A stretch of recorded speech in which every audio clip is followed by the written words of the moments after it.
and involve all kinds of organs far removed from your intestinal tract. That's why exhaustion is a big symptom. There are others as well we're going to talk about in a second. So, Tony, you took the saliva test earlier. What did you find? I found that my saliva first like feathered, and now it disappeared. It almost looks like there's nothing in here. Took it yesterday morning. I did the same thing, and it dropped. First thing in the morning, my saliva just dropped to the bottom of the glass.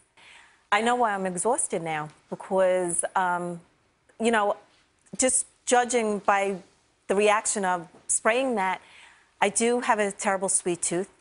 I'm always tired, feel very exhausted. I just thought it was because, you know, I'm running around with my kids, I work, take care of a home. I just thought, you know, it's just part of life, you know. I love that. You say it's part of life. And that's how we think about it. Especially women do this. You'll minimize your symptoms. It's not part of life. You're not supposed to feel exhausted and tired just because you have kids and just because sometimes you got to work long hours. You're supposed to still feel energized by life. And that's why I think a lot of folks are missing this very common diagnosis. And it's not just fatigue, although you mentioned that. There are lots of other symptoms that are associated with this. And this overgrowth that I'm talking about can manifest itself in ways that you have to know about or you won't diagnose the problem. So, Dr. Bowen, walk us through the typical symptoms that folks face. Yeah, when patients come to see me and they have recurrent vaginal yeast infections, or maybe they have athlete's foot, or they have irritable bowel syndrome, or itchy skin, itchy scalp, itchy ears, itching in the anal area, or they have bloating after they eat. Those are all signs of yeast overgrowth. So if you have 2 or more of those in the last 3 to 4 months, you really want to think about yeast. I never realized that it was that wide. I mean, I knew of exhaustion before this show, but I never put all those other pieces together. There's so many of you ask me about continually, and now the pieces begin to come together. So do you experience any of the other symptoms? You know, I do get athlete's foot, but honestly, I thought it was from getting pedicures.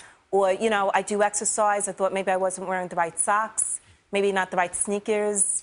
So, you know, I would have never thought that it could be from yeast.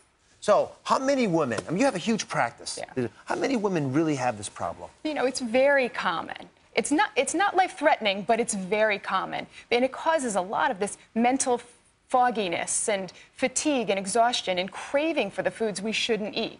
Well, I'm hopeful that this saliva test helped you and many others in the audience, but there's a guest we have today, Sheila, who discovered that yeast was to blame for her exhaustion. Welcome to the show, Sheila. Hi, How'd you thank make you. the discovery? When I gave birth to my first son, I was exhausted, I had fatigue, memory fog, memory loss. I'd have a conversation with somebody, forget what I was saying or lose words. So I went to the doctors and, you know, explained to them my symptoms. So they did, you know, variable tests. I was tested for Lyme's disease, which I always came out negative for. And they pretty much diagnosed me with mommy brain, exhaustion from being a new mom. Yeah. So finally, a few years ago, I went to a clinical nutritionist, and she had diagnosed me with severe candida yeast overgrowth. Dr. Bowen, why is it that Sheila and so many others go from doctor to doctor looking for a diagnosis, which appears to be pretty common, and it gets missed?